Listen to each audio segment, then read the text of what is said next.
this very moment, we're busy connecting millions of Australians to the things they love. But what about tomorrow?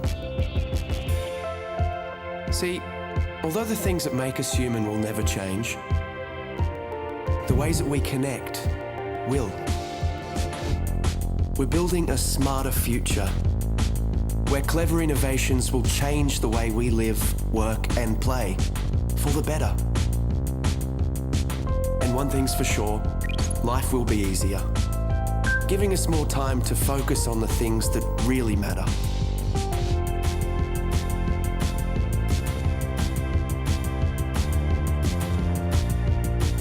We'll work smarter and faster.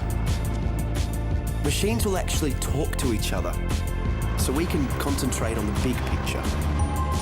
Communication will be the new transport. Immersive technologies will allow us to feel like we're in the same room, even when we're miles apart. We'll be able to be at home when we're at work, and work when we're at home. Work and life will be truly balanced. And imagine saying goodbye to waiting rooms. Appointments will fit around your schedule. And the world's experts will be there, literally at your fingertips.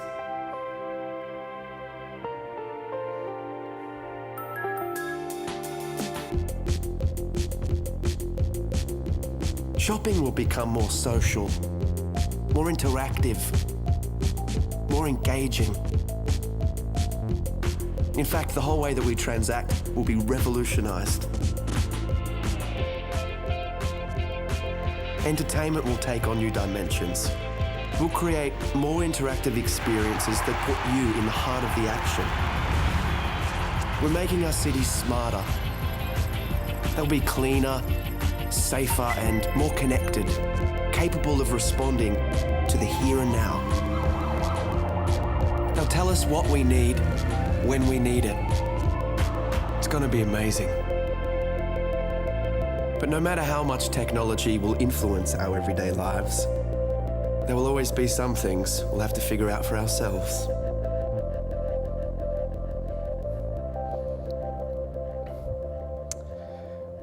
Well, good morning and welcome. I'd like to begin with a very, very important point in that video, which is the things that make us human are not changing, but the way with which we are engaging fundamentally is. And I think the last two speakers have really well set up that sort of conversation. That's why identity is such an important topic in today's digital world. So today I'm going to take you through the insights from my latest research report on mobile identity. Now, I'll expose you to a lot of data and a lot of charts, all of which are contained in a detailed report, and I'll show you the link to the report's website at the end of the presentation. So today I'm going to talk about three key things. Firstly, I'm going to talk about demographic change. Now, there's too much of the narrative disproportionately skewed to disruption and explaining all of the excitement that is coming through in innovation.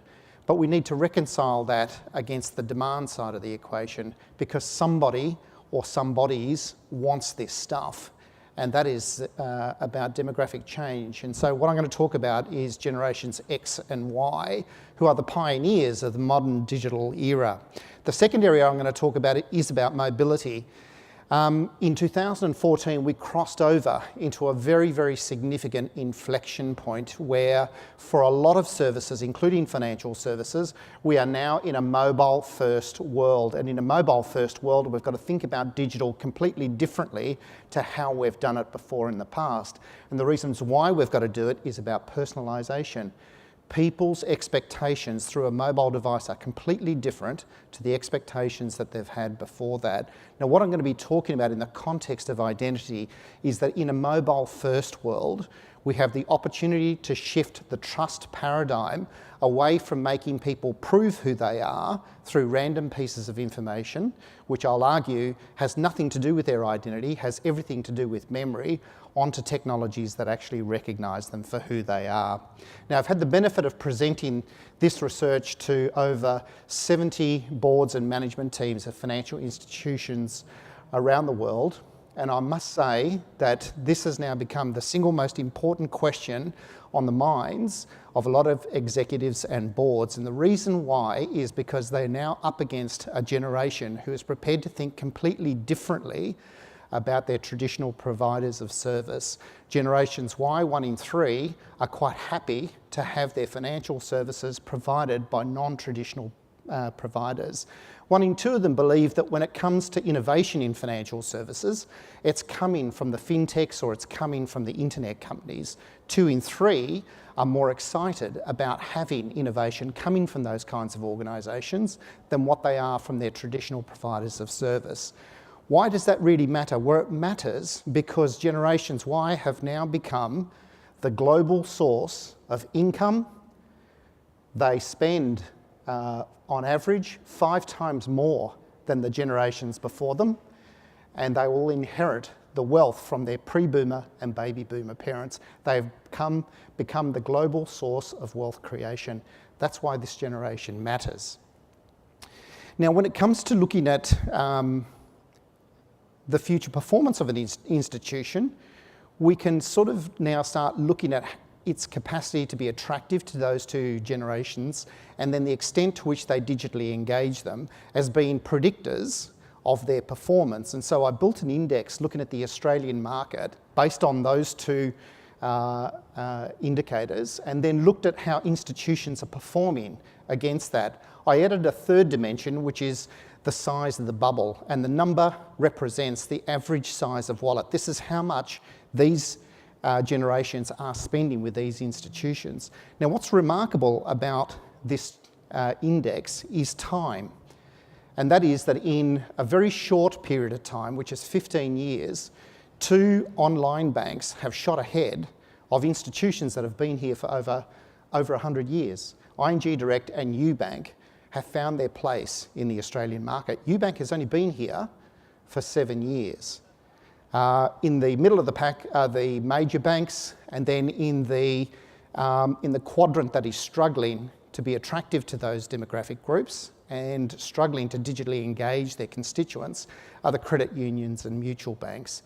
Now, this is all pretty interesting, but this is what's happened in an online world. What we've now got to plan for and prepare for is what's going to happen in a mobile-first world, because in a mobile-first world, the game's about to change again. And we can see evidence of this already emerging out of the United States, where 4 mobile-only institutions that have only existed for the last 3 years have already secured a 9% share of the US retail banking market. Now, if we stop and think about that, that's 27 million people in the US are using mobile-only financial services. And in a mobile-first financial services world, we've got to think very, very differently about digital. Now, I'm going to spend a bit of time talking about trust. Now, what we looked at was when it comes to trust and in people's digital lives, who do you trust the most? Now, above all other organisational types, financial institutions rank the highest across all of the 8 countries that we looked at in this research. And so the point here is that financial institutions today have a place of privilege when it comes to their relationship with constituents. But the important point about trust is that it's perishable.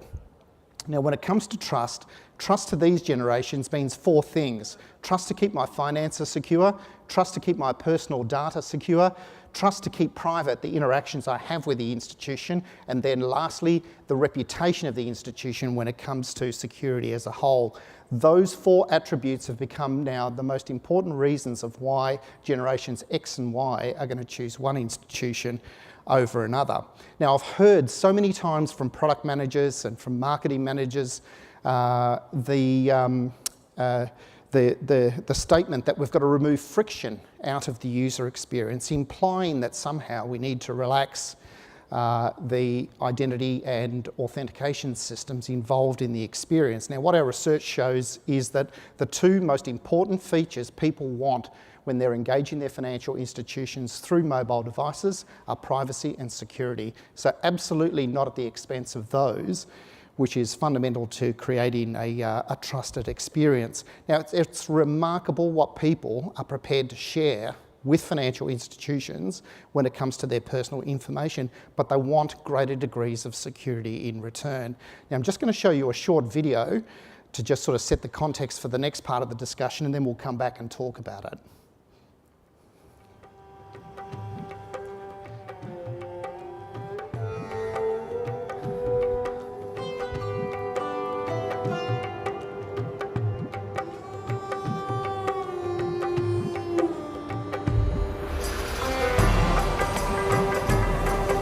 Dag Fien.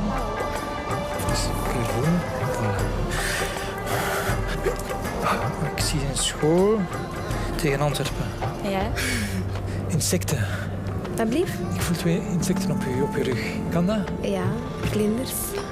Slovenie? Sorry. Een moto.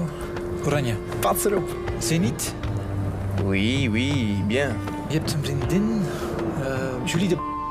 Met wie? Ja. Een boeiend liefdesleven. 3, 4 zelfs. Die vierde, daar zwijg ik meestal over, dus dat weten niet veel mensen. Hoe is het met je spierscheur? Une maison rouge, balcon blanc. Ja.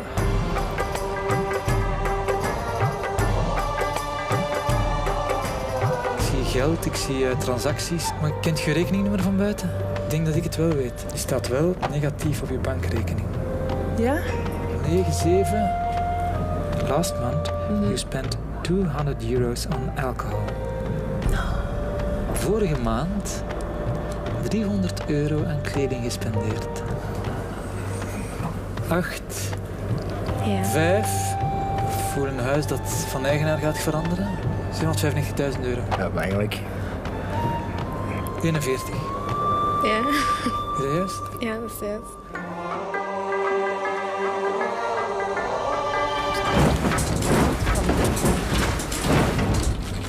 Oh my god.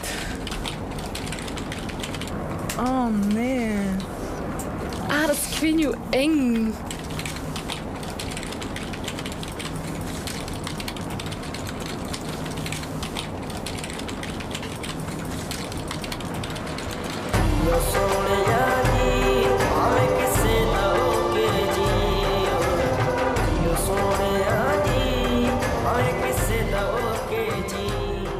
So if you see a white marquee outside the hall with a shady looking character standing outside the front, you'll know what's going on inside.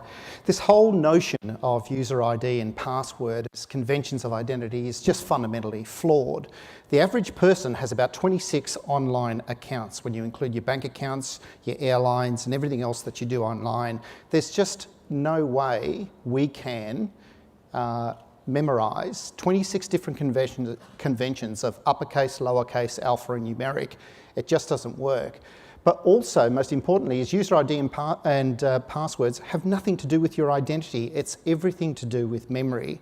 And in a mobile-first world, we have the opportunity to shift the trust paradigm away from making people prove who they are to you through random pieces of information, which we know has nothing to do with your identity, onto technologies that recognise them for who you are. Now, the reasons why we've got to do this is because identity theft is now impacting people worldwide. Here in Australia, about 1 in 3 people have been impacted by identity theft. What's wrong with that? Well, what's wrong with that is that these people believe, 40% of them believe that it's the institution's fault. 65% of these people are now likely to leave the institution as a result of those events occurring. Identity theft has now become the single biggest reason of why people are going to leave one institution over another. Now, when it comes to the way with which institutions perform in terms of identity and security, we saw a very, very wide degree of performance when we looked at how confident people felt with their current institution's performance on identity and security and their propensity to be an advocate for them. Now, the standout in the group that we looked at was USAA, and what's remarkable about them is that they serve the US military personnel, people who are dispersed in some of the most troubled parts of the world, people who you would argue are probably more informed, more sensitive to the issues of identity theft than others. The worst performing institutions correlated to the incidence of identity theft were the institutions in Southeast Asia. So there's a disconnect between what we serve up to people in terms of conventions of identity and the things that they feel confident in. So for example, today we're using most of the things that we are least confident in, being PINs and passwords, information-based identity. The things that we are most confident with are biometrics, but they're least used.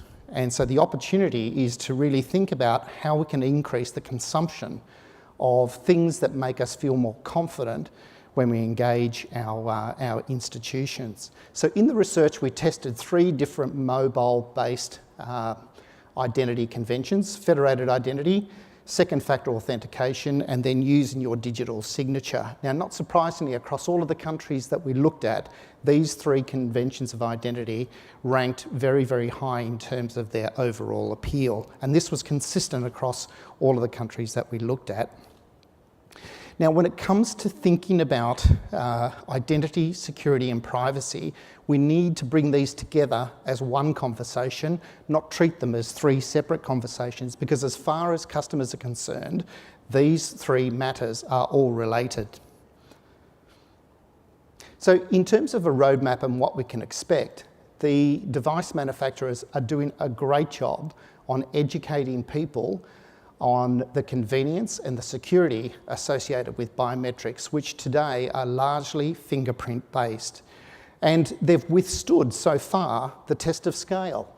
The hundreds of millions of devices that have been deployed all around the world so far have withstood the test of scale. They're not perfect, but what's important here is when we're talking about identity is there is no silver bullet. There is not this one thing that's going to solve everything in perpetuity. But one of the things that we've got to recognise is that we need to change away from the conventions that we use today. So we can expect to see much more biometrics, voice biometrics, facial recognition, iris recognition are applications that we can anticipate to see much more of. The second wave is then all going to be about analytics driven. This is all about using different analytical tools to assess your reputation that can be either derived through your mobile number or some other sources. And then lastly, it's about context. Now, we've invested in an organisation called Telesign, who has been able to create a behavioural-based biometric, which means the way you use your device is very unique to you. No 2 people use devices in exactly the same way. And then when used in combination with reputational scoring, creates a very, very robust form of identity. Okay, so let me summarise. Trust matters. Trust has now become the single most important reason of why people are going to choose one institution over another. Trust to these people means 4 things. Trust to keep my finances secure, trust to keep private my personal information, trust to keep private the interactions I have with the institution, and then lastly, the reputation of the institution as a whole. Today, financial institutions have more trust than any other organisational type. This is a place of privilege for them, but trust is perishable. 1 in 3 people have been impacted by identity theft. 40% of those people believe it's the institution's fault. 65% of those people are likely to leave the institution as a result of those events. In a mobile-first financial services world, we now have the opportunity to shift the trust paradigm away from making people prove who they are to the institution onto technologies that recognise them for who they are. Thank you, and I hope this has been insightful.